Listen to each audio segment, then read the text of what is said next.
Okay, so we're good to go this morning. I want to say hi to everybody, and I want to say thank you for everyone's time for tuning in to the official releasing of STM. What is STM? Okay, we're going to tell you the initials of that. You probably already know it already, but I want you guys to get a moment to clear their mind first. Okay, we just wanted to clear the mind, try to see if you can accept or understand, or see if you can just be open to some new ideas. Okay, at the end of the day, I want to be able to share this methodology with you guys and your friends. Why? Because it works, so that it helps you guys perform better. Okay, because it's helped me a lot. I researched it, and we found a solution to some problems. What were the problems for tennis players? Okay, this broadcast is mainly for tennis players, but really also can be applied to other areas of life as well. But today we're talking about tennis. Again, if you've got any questions, be sure to type it up there, type it in, because my friend Martin, today, I'm so lucky to have him here today. He's a supporter of mine, and so he'll see the questions and we'll answer it right on the spot for you. So you don't be shy, type it in. No one will know you typed it, okay? I won't call you out, but we'll answer it straight away in the question section. So the problems we're trying to solve with this was, on YouTube nowadays, you see everybody going faster and faster and faster and faster. Now, I'm a strength and conditioning coach as well, but let's talk about, you see someone, they're doing it fast, you see, watch carefully. At the end, they're not really doing the things they want to be really doing, like they want to be doing to their standard. We have a good saying that you want to be doing it to the right standard. When you increase the speed, you still want to maintain your technique. I think that's correct, right? So, correct me if I'm wrong. So the second problem we want to solve is what happens if it rains. Tennis players, not every tennis player has the luxury of an indoor court.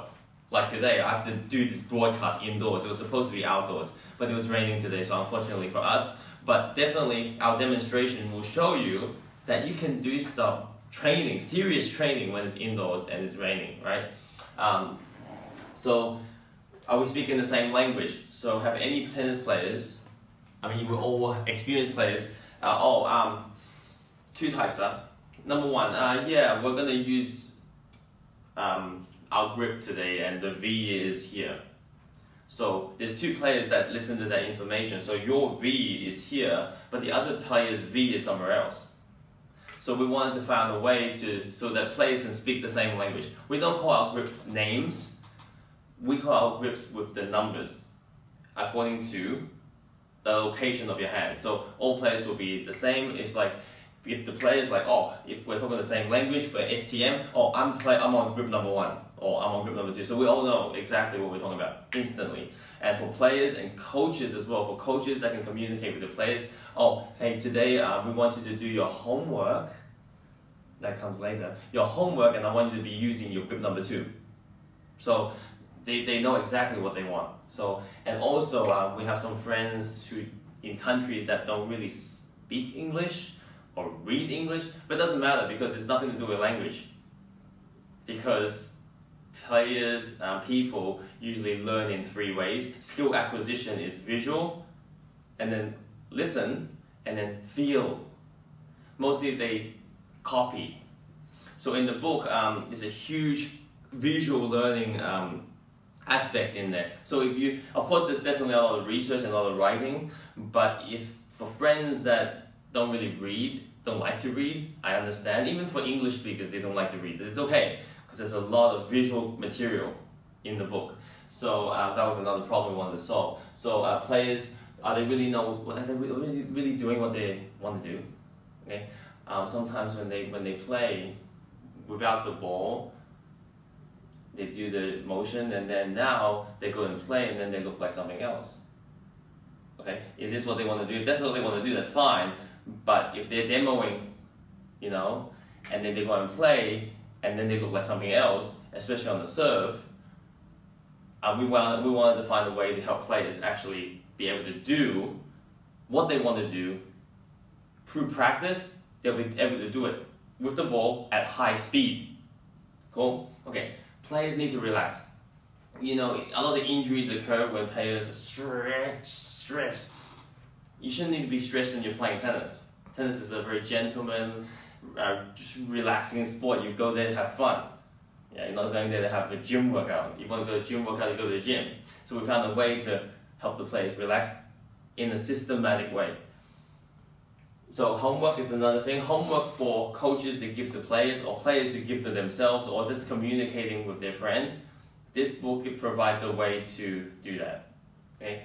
And more importantly, I'd like to say to everybody, please open the mind for a few minutes of your time. I know you've got to brush aside some old theories maybe, but it's okay. We're not saying anybody's wrong. Okay? We're just sharing a new system that we found that has been helpful. Cool? So if again you've got any questions, type it in. Martin, my friend, will go ahead and will answer it in that section. Cool? With the question section. So what is STM? Okay. STM is something that we all do it anyway. I've observed that every tennis player does it, but there's never been a system really to do it, to systematically follow our system. Doesn't mean anybody's wrong, just try to follow it, okay? And it's called shallow tennis. Now shallow tennis, that's one. Another aspect is everybody wants to move faster, but we move slower.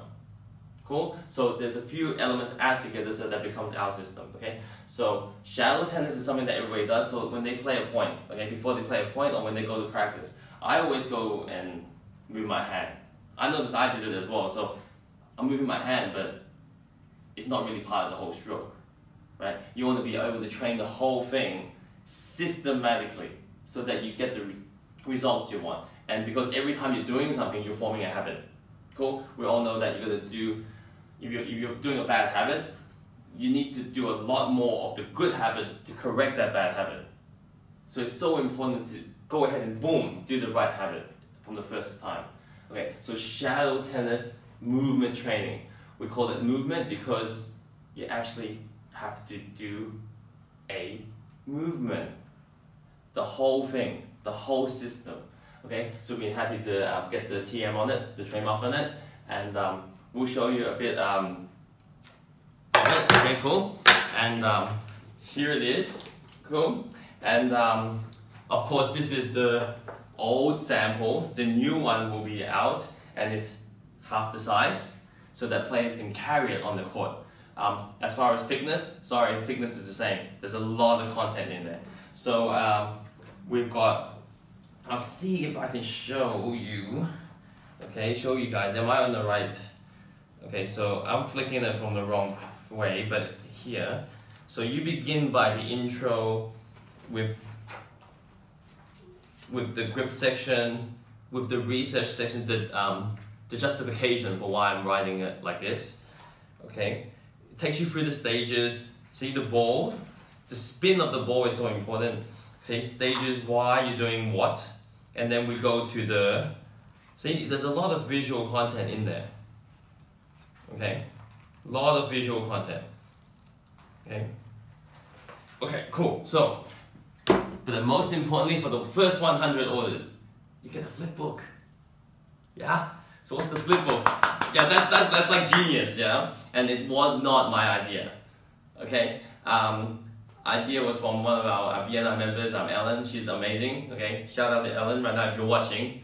It's quite early on a Saturday morning. So why the idea of a flip book? Okay, so book doesn't move. Cool. But as a first gesture of thanks to all our friends that 100 orders, our flip book moves. Okay, and if you do it from the other side, it's a different view. Okay, so there's the gift for all our friends that have placed the order, especially the guys yesterday. Some of them wanted two, so I'm gonna make two for them. So thank you, and be sure to order it, and you get your gift. Okay, and we've been very proud of that. So anyway, we'll share a bit more now. We have testimonials from a lot of world renowned coaches, players, athletes. they've been very nice to give us their time. I'll be posting the testimonials to show everybody because it's really good. I'll be very honored to have that. We will share with you guys who they are, and one special shout out to former world number 39 ATP Marinko. Thank you for your time. To have his testimonial is a blessing. Right? Number 39 in the world ATP is like ultra respect. Okay, so another coach that so player testimonial was Marinko. Ultra respect to Amin Bustani. Thank you. NCAA national coach, 3-time national coach D2 of the year. Okay, he asked me a lot of interesting questions about the book. So why are you doing this, Henry? Why are you doing that? Oh, okay, cool. Did you add this? Thank you for all your input. And then and also our ATPCA president, okay, Julio, okay, longtime friend, and also very. He scans the book. I can tell he scans the book because he took a while to write his testimony, and he thought about it, and I thank you for your time. And because of the time today, we'll give the testimonial to each, a thank you to each player that gave us testimonial and coach individual different live stream. Yeah. Okay, so grips, you have to know your grips, but however, we're not telling people to change your grip. I want you to keep your grip, okay? Be natural and do your grip. However, we have our recommendation. And as our recommendation, we go by a number on the grip. We don't use the names Continental, Eastern. I mean, that's fine if you want to do that. But in our way, we want to make it simple. We want to make it easy to understand from beginner to pro. This is number, boom, on the forehand, right-handed, that's it. So this is sharing, makes it simple. Because in a match, you don't want to get too complicated. For each shot, forehand, backhand, one-handed backhand, two-handed backhand, volley, forehand volley, backhand volley, serve and overhand is a little different, but return of serve. Every ground stroke, every shot, there's a front view and a side view. Visual, step-by-step progression of each shot. Okay, so again, repeat. Forehand, backhand, volleys, overhand and serve, return of serve. Step by step, side view, front view. Except for the overhead and serve. There's 3 views, front, back and side. Because it's over your head, man. It's okay, especially the serve. We found it amazingly helpful to develop the serve. Because among what I just told you, we have progressions. Okay, on the progressions, add in layer by layer. Okay, so from a beginner, they've got 4 steps. Until they get to the advanced level, they've got like more steps they got to do.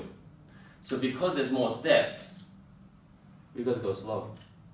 Cool. So the first step is know your steps. Slow, segmented, and you pause. You check your steps. So for example, on the forehand, right? This is your ready position. Okay, see that my grip's here?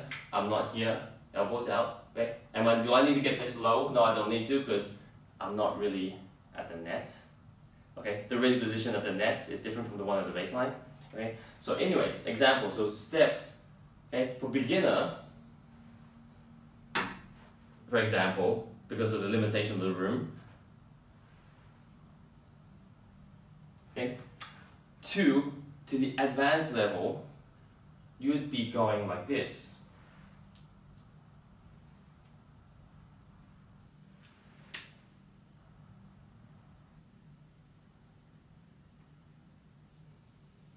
Okay, that's just an example.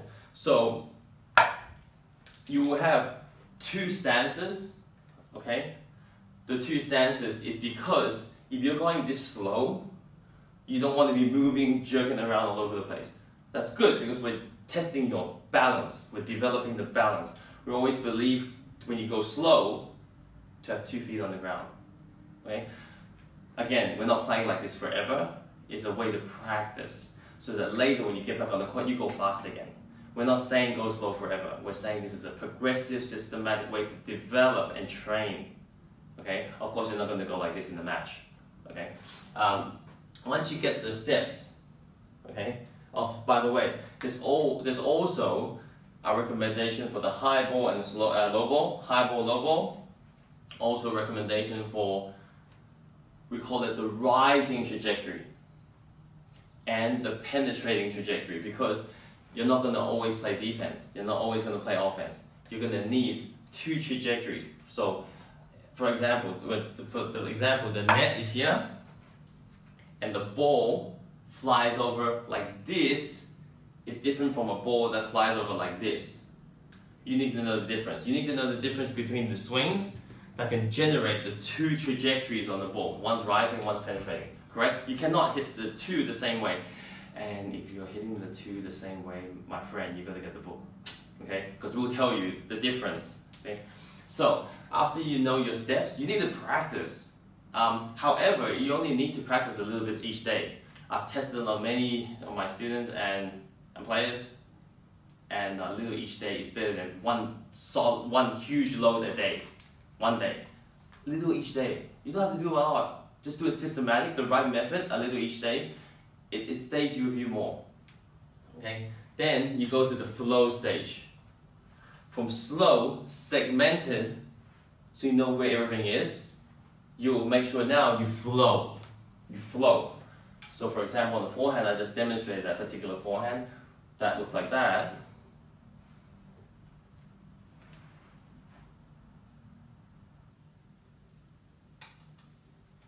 Now on the flow stage, I know my steps now, but I'm not going to play like that. I'm going to smooth it out. I will now look like this.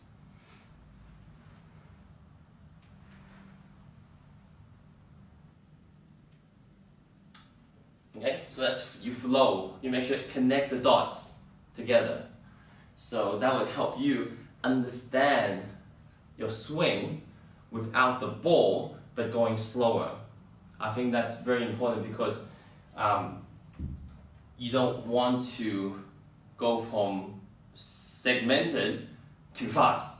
You've skipped a step, right? You connect the dots first, then you go fast, which you're going to go fast anyway when you go back on the court. I don't need to tell you. I go like that. It's just like snap the fingers, you'll go fast. But to slow you down, it's not easy. We found that a lot of players cannot differentiate the parts of their body. We call that the kinetic chain, and it all starts from the ground. And how many players you know use their legs to play tennis? A lot sometimes don't use their legs. Okay, so you got to turn that on. And how you turn it on? You don't turn it on by going fast. You don't start the car by going fast. You start the car by going slow first. Okay. So the next stage, breathing. Okay, all right. You gotta breathe. So that's the first stage. Once you establish some technique in the player, you will now ask them to breathe. Cool. And the sound should be a smooth sound. I'm just using a forehand as an example right now, and you should be able to hear it. You should be able to hear the inhale when you're loading, and as you unload and you go towards hitting the ball, you should hear exhale. So it's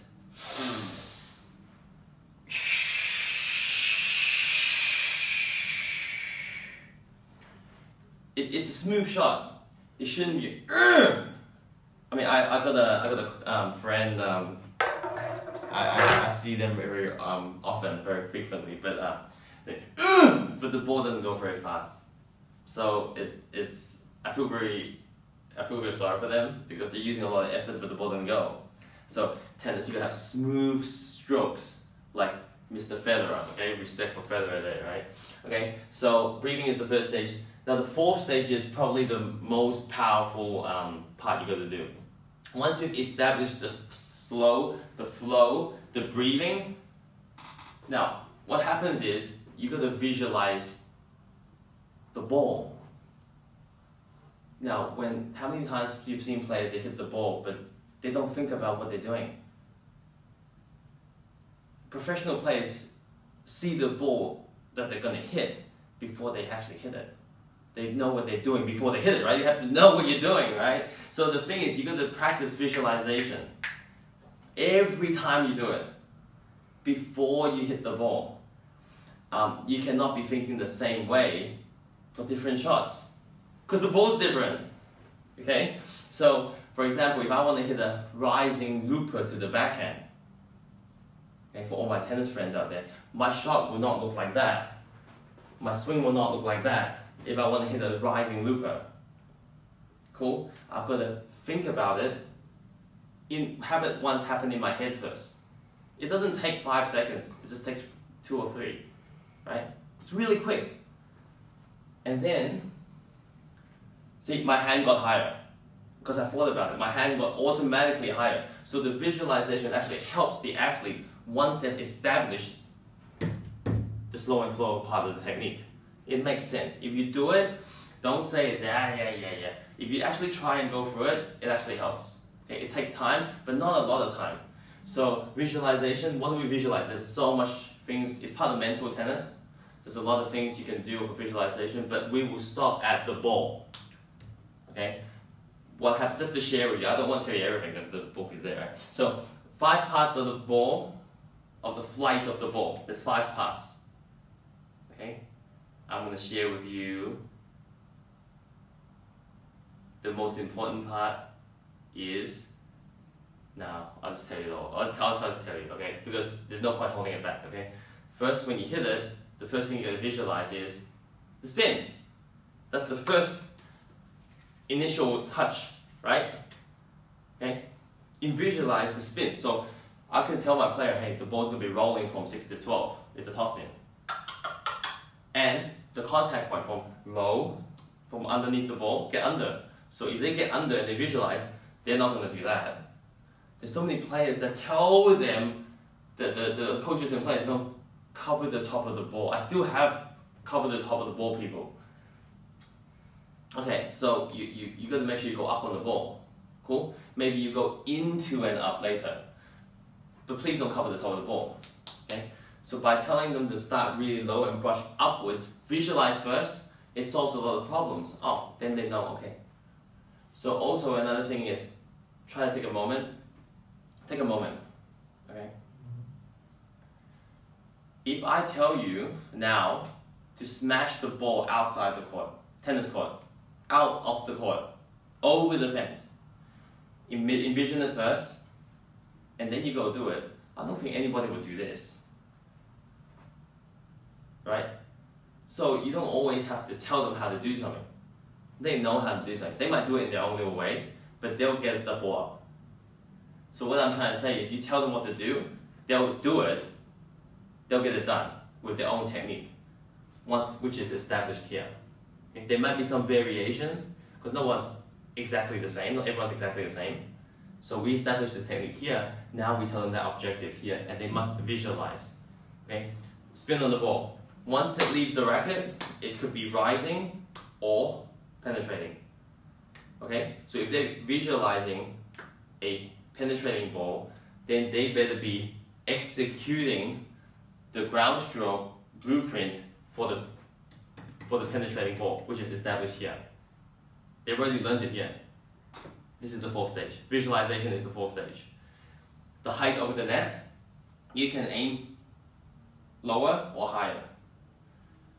The bounce, the landing of the ball on the court, okay, to your liking. You've got to see it in your head first, okay, and then the type of bounce. So if I'm trying to do a slice, I'm not going to visualize a ball that's going above the guy's shoulder.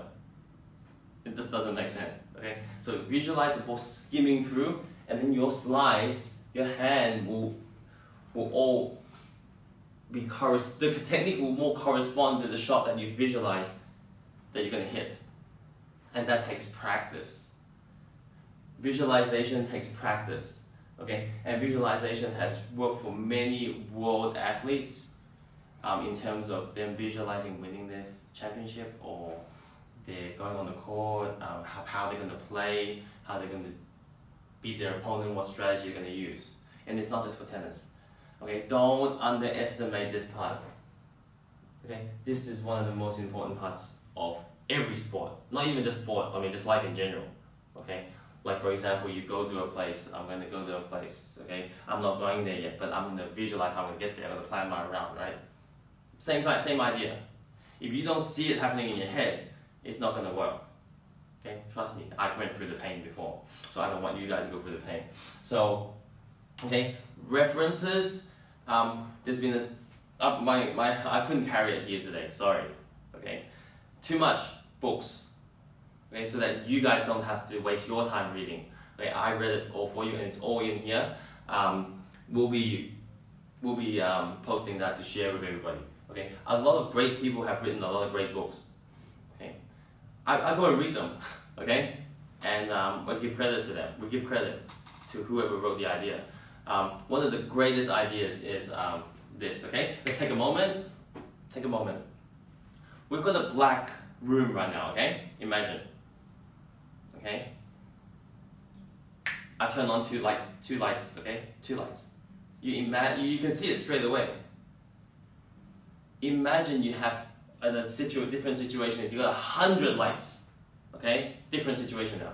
The room has 100 lights already.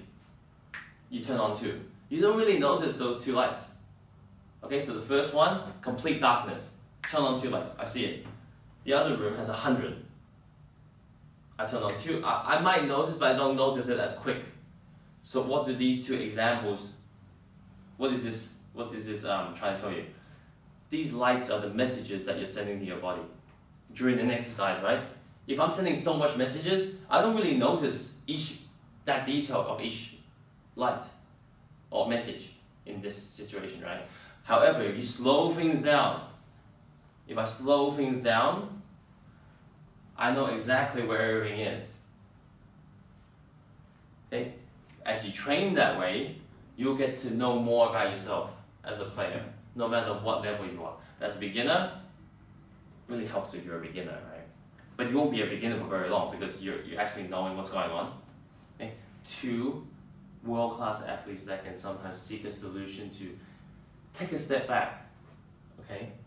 Regress before you progress. Like everything in life, right? You sometimes have to step back and take a look at it first. Before you can go further. If you're playing at a standard, okay, all my friends, right? Everybody's watching here is my friend.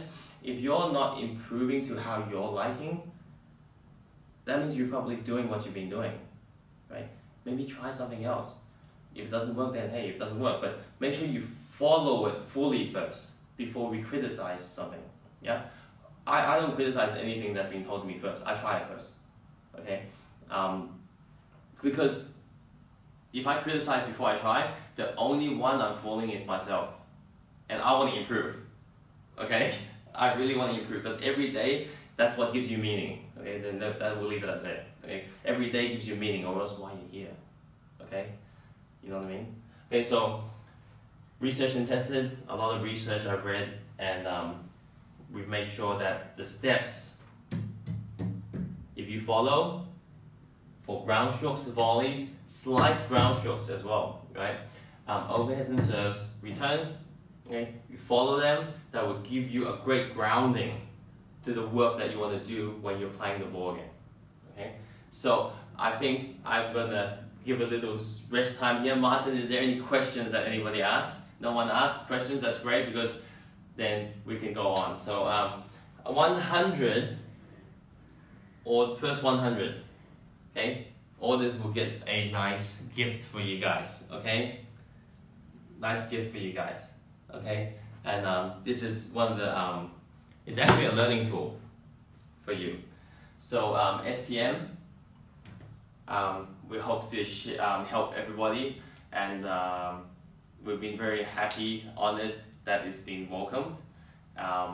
We hopefully to release it in person with more friends around the world, because what happens is once we actually guide you through it in person, it helps. However, if we don't see you in person, you can feel free to visit the Facebook page. A lot of material, some samples are there already, and you can try that. They're in form of a video, okay, the steps. Go ahead and follow them, okay, and follow them systematically. However, you need the manual to help you get through, okay? So thank you for everybody's time, and feel free to message me and how we can help you, not only through STM, but in other ways of tennis as well. So thank you, and I look forward to seeing you guys at the book release in your region very soon. Thank you.